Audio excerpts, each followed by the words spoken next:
Hi, this is Gina. Today we're going to be talking about time on task. Our researchers for this section are John Carroll, Jane Stallings, and Barack Rosenshine. John Carroll did some studies starting in the 1960s. His initial study that suggested and identified a link between time on task and learning started others looking at the component of time in relation to student learning. Tonight we'll spend some time looking at how things have changed over time.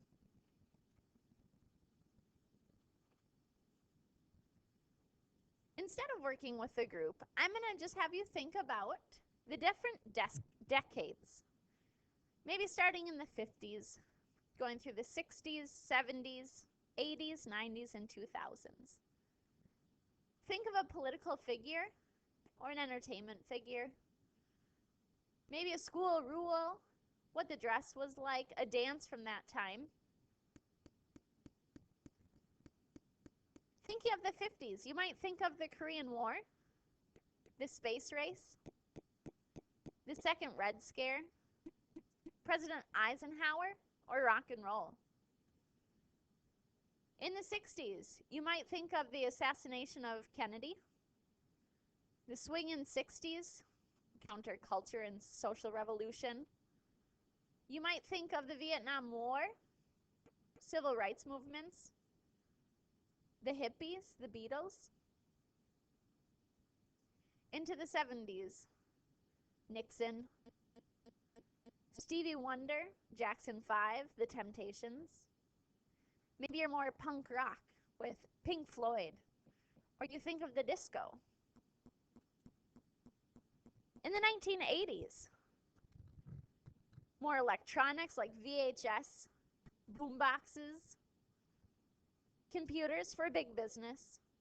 You might think of Reagan, Madonna, Michael Jackson, or Prince. Into the 90s, we have Bill Clinton, the personal computer, TV show Friends, mobile phones, pagers, the Spice Girls, Nirvana, Mariah Carey. Into the 2000s, with George W. Bush, the internet becoming more common, social networking, GPS systems, M&Ms, not M&Ms, Eminem, the music. As you think about the different decades, now think of this school day. Think of the school year setup. It's all very similar, even from back in the 60s, back in the 50s.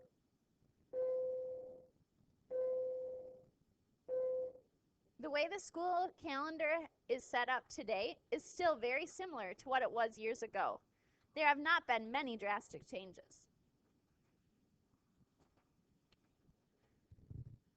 Today's outcomes. We want you to understand how the use of time affects learning.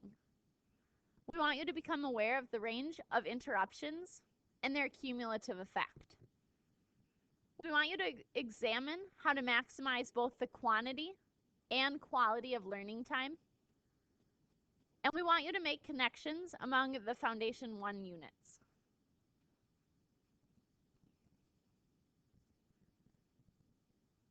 John Carroll's time study. John Carroll identified that there's really an equation for learning. Learning is a function of the time spent over the amount of time needed. So students need to take advantage of the opportunity of time. And this is impacted by their motivation, perseverance, and engagement. He's talking about content-specific instruction. So we need to identify the amount of time a student needs to learn something, then ensure they spend that much amount of time learning. We need to make sure we're providing enough time for them to learn what we want them to.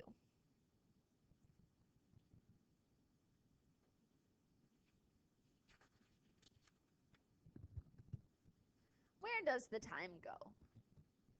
On a piece of paper that you'll have with you when you come to class next, so maybe somewhere in your binder, I want you to jot down as many classroom interruptions as you can think of. Maybe you taught today and you didn't get through your whole lesson plan. What were some of those interruptions that prevented you from doing that? Or think of your plan for last week. Did you get through all of it? Maybe not. What interruptions interrupted your teaching or student learning? Please pause this video so you can jot down more interruptions. Hi, welcome back. Hopefully you came up with a decent list. Ideally, it's not too long, but there can be a lot of interruptions in our day. Now, I'm going to have you place a star next to the ones that are out of your control. Which ones do you not have control over? Please bring this with you to class next time we meet.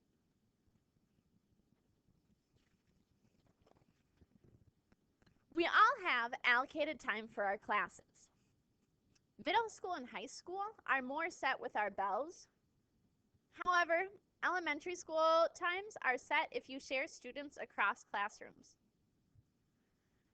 There are many factors that pull students away from their learning or cause them to lose interest, reducing total learning time. Some examples are school practices, such as having visitors, assemblies, announcements, or other unscheduled interruptions. Classroom management could invite some interruptions. For example, jerky transitions, inefficient routines, discipline, things like collecting homework, instructional practices. For example, over-reliance on seat work or non-interactive instructional styles, poor group focus, uninteresting lessons, or lessons that are too difficult. Again, think about what we as teachers have control over and which interruptions we can't really control.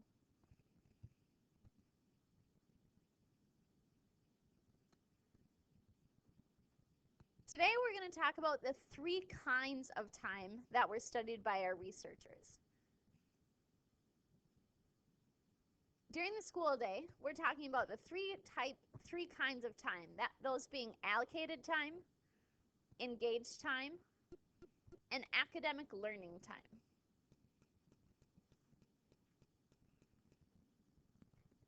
If you look at our little bullseye here,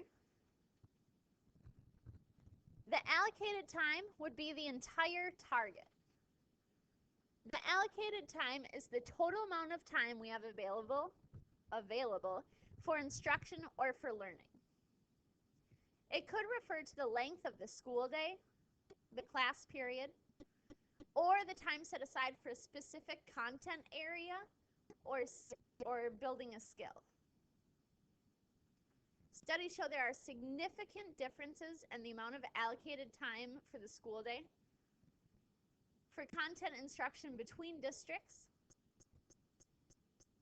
even for schools within the same district, and more so, even classrooms within the same schools can have significant differences in the amount of allocated time, for example, for different subjects.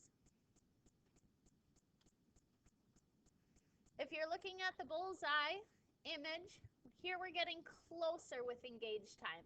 Engaged time would be maybe that yellow ring. Engaged time is the amount of time students actively spend paying attention to instruction or working on a learning activity. It's the amount of time that students are actually on task.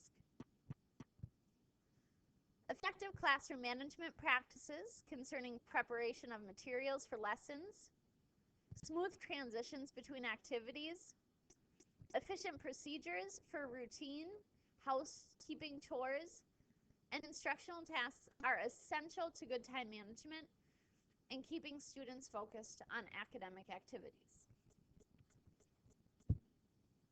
And finally, the ultimate goal, our bullseye, that red area. That's the academic learning time. Academic learning time is the amount of time students spend working on learning activities or tasks related to content-specific outcomes at an appropriate level of difficulty. This is where our students are actually learning. An appropriate level of difficulty is one in which students have a high success rate or high level of successful learning experiences. So looking at our target, the target itself is the amount of minutes we have perhaps in our school year, in our school day. That's our allocated time.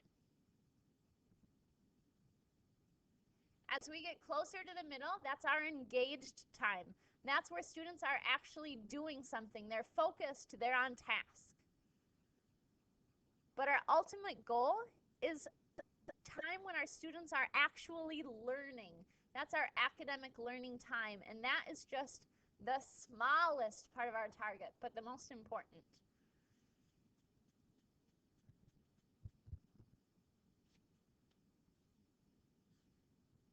So, some research findings. There are significant differences between classrooms in the amount of student engaged time. For example, a difference of 25 minutes a day might not seem like that much, but over the course of an entire year, it's about 75 hours of additional learning time. Think of an elementary school classroom where they might go out for an extra recess in the afternoon. Maybe just an additional 25 minutes a day. Why we value that fresh air and that activity. Over a year, that's about 3 weeks of instructional time that those students are losing.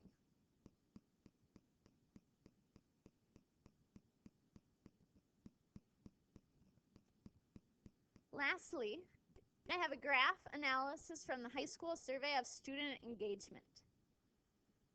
This is a visual that shows us in which type of activities high school students are very much engaged or highly engaged, and where we can also see which type of activities they are not at all engaged in. The types of activities that have high student engagement include discussion and debate, art and drama activities, and other group projects. Some activities where students are not at all engaged might include teacher lecture, writing projects, individual reading, or research projects. So think of the kinds of activities that you do in your classroom and how engaged your students might be. And based on your student engagement, are they learning? Are they in that bullseye of academic learning time? Or do we still have a little work to do to get them there?